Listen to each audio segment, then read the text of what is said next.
Hi Flosstube, I'm Kayla, the Hufflepuff Stitcher, and welcome to my channel.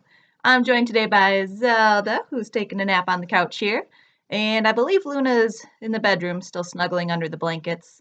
It's one of those cloudy, rainy days outside. She just wants to cuddle and stay in bed, because who doesn't? So, this week, what I've got for you are some whips. I've got my plans for this coming week. I've got some happy mail. Yay! And then, of course, our giveaway at the end. So, jumping right in, this past week in the School of Magical Stitches and Literature, our task had to do with the second task in the Triwizard Tournament. So, the house elves had decided that everybody needed to have their favorite whip taken away, and the only way to get it back was to do 1,000 stitches on that whip. Now, I can't choose necessarily a favorite because it changes from day to day, so I just went with what was calling to me last week, which happened to be my Pumpkinville Sal. So, in my beautiful project bag here, I'll insert a picture of where I was last time here, and this is how far I got. So I finally got May completely finished, and I got a pretty good start there on June. So I've got almost all of that ticket booth done. I've got the little person in here pretty much done. He just needs some eyes and a mouth. He's looking a little creepy right now. And then I've got the hay bales as well, where you can see the outline of where some legs are going to be because there's a girl sitting there on the hay bale. Now, I also used this in the Stitchy quest to destroy the One Ring group. And what we had to do last week was kind of another game one. So what we did is we rolled a 20-sided dice. And they had included a link so you can do it online. You don't need to actually have a 20-sided dice. And then whatever number you get, you multiply that by 100, and that's how many stitches you have to do. And you split them up between these 5 categories however you want to. I rolled a 13, which meant I had to do 1,300 stitches. And for the first 1,000 stitches, I did it on these 2 blocks because I was doing them anyways. Might as well count them. So I had counted, this first block here, I had counted as a project with a door, because the whole point of The Hobbit is they are trying to find the hidden door in the mountain to get back in and reclaim their home. For the second little category there, I used everything I did in this square already, and I counted that, well, not already, but that I was doing. I counted that as a project with a person in it because of the people of Dale who were essentially run out of their homes. The male person's here. I'm going to hold on a second. We're going to see if they notice or not. I'm watching Zelda very carefully here. Oh, okay, she heard the flap. Stop. You're okay. I think we survived the male person, guys. This never happens. Normally, she freaks out, which causes Luna to freak out, and then they're both freaking out and running to the door and barking, despite the fact that the male person has already moved on to the next person's house by the time they get to the door. Crisis averted. All right, so those were the first 2 little categories there for the Stitchy Quest group and all of Magical Stitch's homework. I also, for the Stitchy Quest group, I still had 300 more stitches to do. I kind of finished it. I'm like a singular stitch away, and I just hadn't done the last one yet because this task doesn't actually end until this coming Friday. So we had real life stuff going on over the weekend.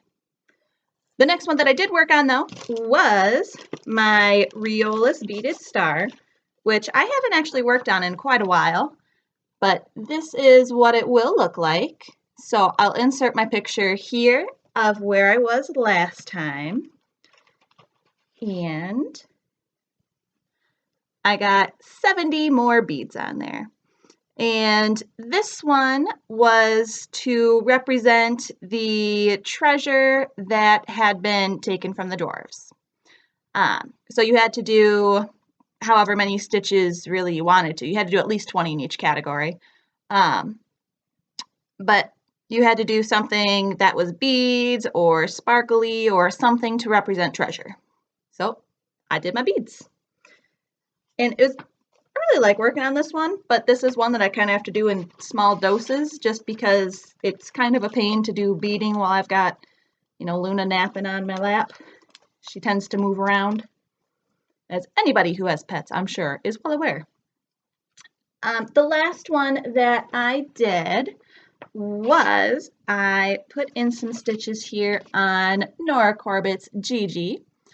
For this one, I actually did kind of another double dip scenario here. So I'll insert my picture here of where I was last time. And this is how far I got. So I put in, I believe about 200, see, hold on, I did 70, and I did about 200 some odd stitches, and counted it as a project with dark threads because, of course, she's got, the black, she's got some really dark blues going on there in her dress, and that was because dwarves love dark places. Since I had this out anyways, I figured I might as well do some extra credit in magical stitches too, because I was already a solid chunk into this. So I ended up completing 500 total on here, and I used that as the Yule ball. So you had to stitch on something for the monthly extra credit that would be found at a fancy ball, and she is wearing a very fancy dress. So monthly extra credit completed. Now, all of those stitches that I had done ended up getting me to like 1,299 stitches. I was like one singular stitch short of my 1,300 for the Stitchy Quest group. But you have to do at least 20 stitches in each category, so I can't do just one little stitch in the last category. I would have to put in at least a length of thread, and I didn't feel like dragging out another project because real life stuff going on. We had places to be, people to see, all that. But I can tell you my plan is going to be, the last category is to work on something map related. So I'm going to do some stitches in my giant Harry Potter since it's got the Marauders map in there. Don't know how many stitches I'm going to do yet. We'll see if I can apply that to one of the extra credits and just go for it. So, my plans for this coming week. In the School of Magical Stitches and Literature, we do have the Yule Ball itself coming up. However, we are not allowed to brew any love potions. That's because love potions always have disastrous consequences. You don't mess with stuff like that. To make up for that, though, they are providing us with a recipe for how to make a potion. That way your date only has eyes for you. So we get 5 different ingredients that we have to do.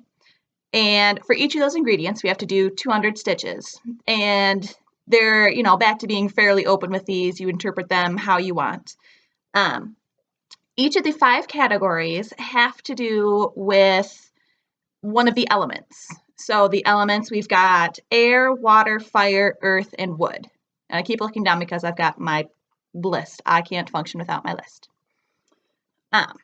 So we've got the 5 elements themselves, and then for each element, they assigned a color, and they also listed the attributes of that element. So you've got plenty to work with to make whatever you want fit, really. So what I'm planning on doing this week is I'm going to put in some work on my Hade, and I am doing this one for air, because one of the attributes is patience. And a Hade takes a lot of patience. So, hoping to get some more work done on this little guy here. At least another 200 stitches. Maybe more, if I get into the groove of things. We'll see, though. So I'll be working on that. The next element is water, and this one had community listed as one of the attributes. So I will be working on, I don't have it printed out, holding it way back here.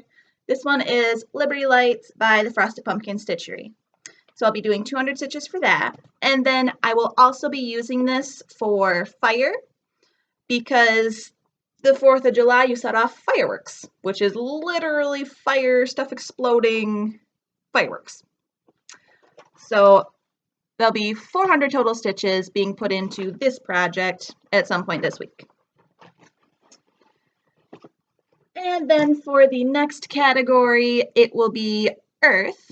And this one, goodness, this one I actually had a harder time trying to think of something because I don't really have anything that has to do with Earth.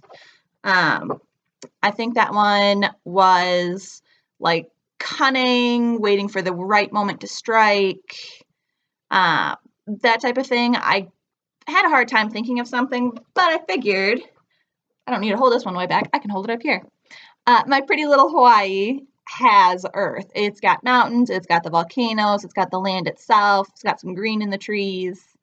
So I figured I can do 200 on this one for my Earth. And then I will also be using this for wood. And that will be because I've got the trees, which have wood in there, and one of the attributes for wood was also warmth. Hawaii is warm and tropical and amazing. Warmth. So 400 total stitches will be put in on this one here. And then, of course, this coming week for the Stitchy Quest group, the current assignment, quest, whatever, goes until this coming Friday, and I just need to put in that one singular stitch, which will have to be at least one length of thread because I need to do at least 20 for that last category.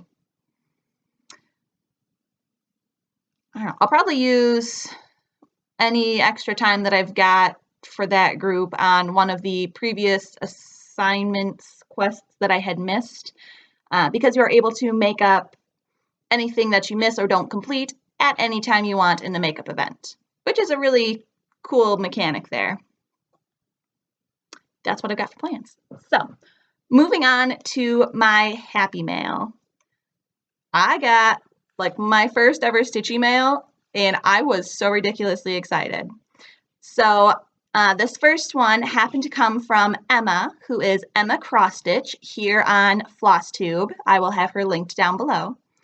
She sent me the cutest little hedgehog thank you card. And like, look, he's even holding a little envelope there, a little letter. Oh, he's so cute. So you didn't need to send anything, but thank you. She had won a giveaway and sent a thank you. And she also sent this amazing little bookmark kit, which I have never actually stitched a bookmark, right? I love to read. I am stitching this up and I will be using it for like every book that I read. So thank you, thank you, thank you. You did not need to send anything, but I absolutely love it. It comes with all of the threads. It's got the fabric there, some Aida. It's got the needle. It's got little felt flowers that you can add on. So if you look on the front, it shows you've got the little flowers on there. So excited. I wanted to bust into that as soon as I opened the mail. But, you know, Flosstube rules. I got to show it before I do it. So I might actually just keep this one up in my office for when I tutor between kids so that I can work on something and not have to bring an actual project with me. That is perfect. The other happy mail that I got was this beautiful card from Barbara, who had also won a giveaway. Of course, you did not need to send a card or anything, but I absolutely appreciated it because she pointed out in here that, was it Judy Whitman? Hold on, I got it written down. Judy Whitman, who is the designer of JBW Design Charts, she's actually from Kalamazoo, Michigan. I had no idea. I just learned something new. So Barbara, thank you so much for that really cool piece of trivia. That's awesome. So thank you, thank you, thank you. You two made my week. Absolutely made my week. And for the giveaway. So, last week we were giving away this lavender and lace chart. This is Second Angel of Freedom.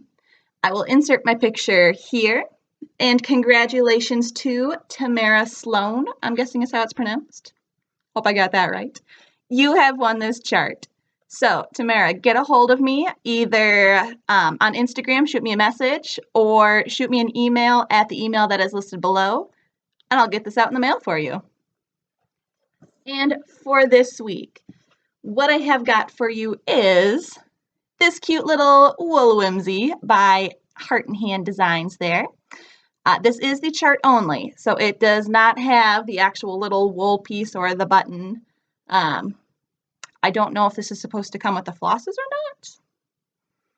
But regardless, I've got the chart. So this is chart only.